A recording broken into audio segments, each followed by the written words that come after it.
السلام عليكم، واخيرا رجعت لكم من المطبخ. اليوم معانا مكرونه بشاميل على طريقه مريان. عندنا هذه المقادير بكتبها لكم كامله في صندوق الوصف. بسم الله، نبدا الوصفه. طبعا الان بنبدا. اول شيء هذه المكرونه بشاميل بالدجاج، مو باللحم المفروم. طبعا الطريقه ان شاء الله تكون جدا سهله. نبدا بالزيت. الان نضيف البصل.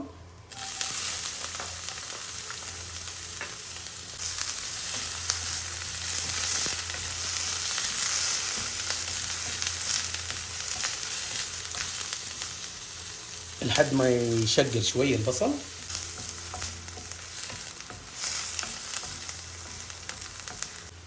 الآن إضافة الثوم.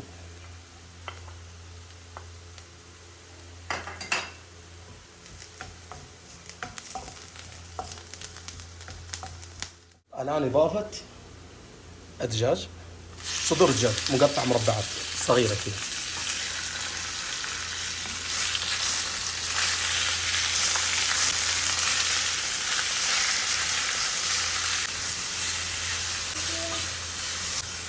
طبعا نقلب على الدجاج لحد ما خلاص يصير مستوي يعني. الآن نضيف عليها البهارات المشكلة والفلفل الأسود، ونضيف الملح.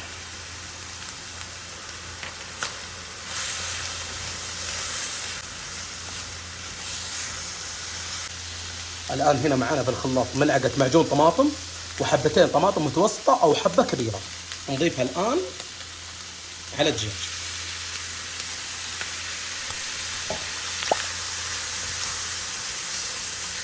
ما شاء الله. طبعا اللي يبقى في العلبة حط معاه شوية موية وضيفها يا حبيبي. ليش؟ هذا نعمة، حافظ عليها.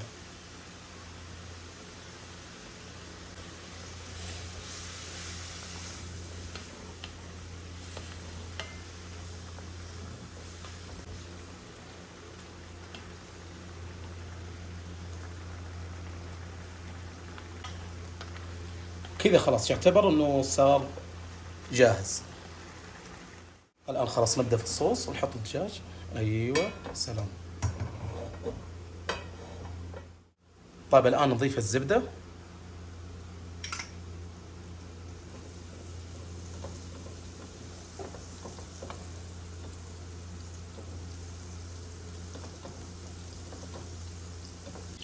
الان نضيف الدقيق.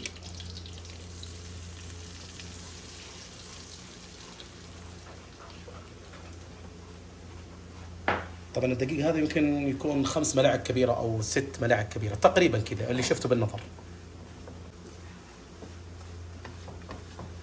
طبعا زودنا شوية زبدة لأنه كانت قليلة. الزبدة كويسة صراحة في الأكل، تعطي طعم.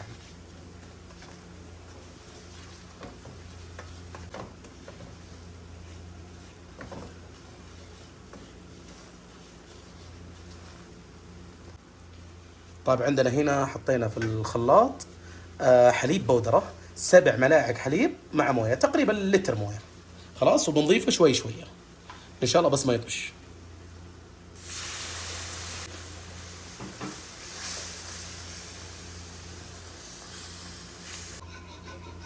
طبعا هذا تيفال بس اضطرينا نستخدم معاه هذه. ليش؟ عشان يعني يكون الخلط أفضل. ونكمل الباقي، لازم يكون لتر كامل. بصراحة هي طلعت أصلا في البداية قدر، بس أنا قلت لها لا خلينا على التيفال هذا، والظاهر إنه هذا غلطة لأنه كان القدر الخلط فيه كان أفضل. بس هذه لقافة مني، يلا مشوها مشوها بس. طيب نستمر وكذا. الحمد لله بدأ يتجانس يعني، وتروح بعض التكتلات. خلاص شوية إن شاء الله يكون جاهز، ويكون أثقل من كذا بشوية.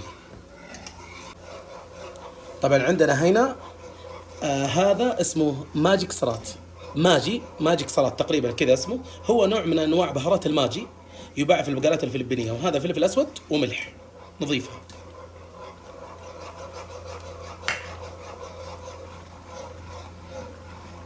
شوفوا كيف القوام كيف تغير.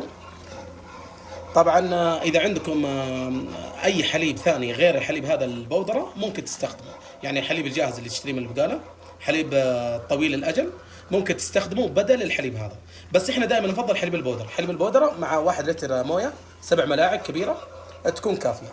شوفوا كيف القوام صار. في حاجه ما ذكرتها، طبعا النار تكون اقل من المتوسطه او تكون منخفضه افضل يعني، لان لو كانت النار عاليه ممكن تحرق من تحت.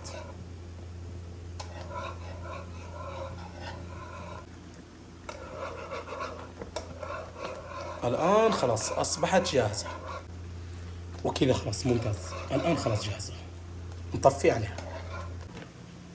طيب اول شيء بنضيف المكرونه. هذه مكرونه مسلوقه تقريبا لمده ربع ساعه، بس مويه وملح وشويه زيت. طبعا نوعين من المكرونه اللي تشوفونها، المكرونه الحبات الطويله والدائريه، على حسب الرغبه، حط اللي تحب.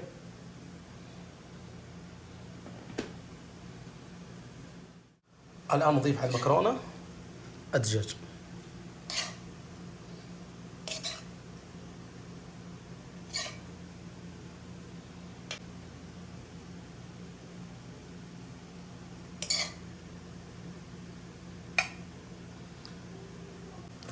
الان اضافه الصوص.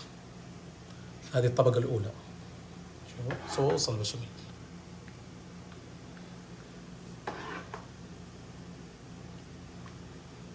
لحد ما نسوي الطبقه كامله. الان نضيف باقي المكرونه، سباجيتي. انا ما احب اقول مكرونه بلا سباجيتي بلا كلام فاضي. والله لذيذه الطريقه حقتها هذه، لذيذه. طبعا الطرق كثيره جدا جدا جدا للمكرونه البشاميل، زيها زي الكبسه، كل واحد يسويها بالطريقه اللي تناسبه يعني عادي. ممكن تشوفوني بكره ترى اسويها بتونه، ايش المشكله يعني؟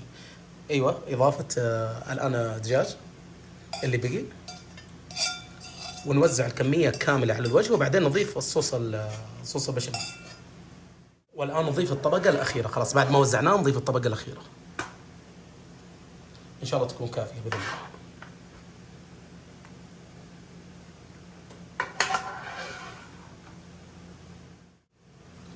الان توزع كل شيء ممتاز. كثر موزاريلا. انا لو عليه حطيت العلبه كامله.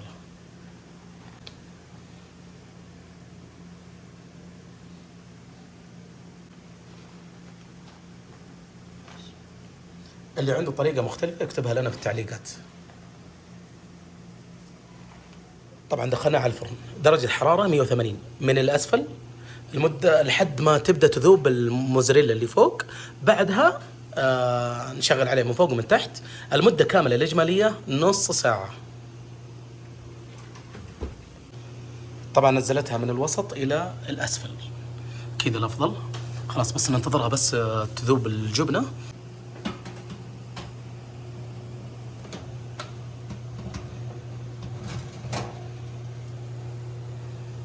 فوق وتحت على هذا. الحرارة 180 أو لا 200 أو 220. طيب تمام. وكذا خلاص خلصت معانا. الآن طلعها. والآن جهزت معانا. ما شاء الله لا قوة إلا بالله، ما شاء الله.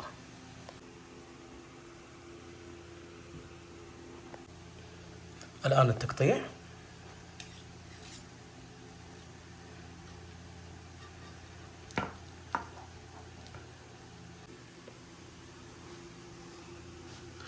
يا سلام. طبعا إذا ما تصير، أنا بالنسبة لي أنا على ذوقي، إذا ما تصير فيها لغوصة بهذه الطريقة ولا ماشي.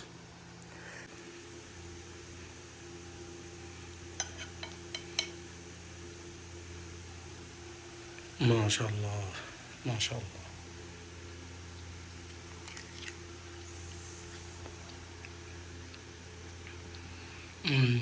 تعرفين ايش يبغى لها؟ شطة وليمون وفلفل حار. يا سلام. وهذا هو الشكل النهائي. صراحة الطعم جدا جدا جدا لذيذ، وأنا متعود دائما ناكلها من يد مريم. أتمنى هذا المقطع نال على إعجابكم، نشوفكم إن شاء الله في تغطيات قادمة. فمان الله.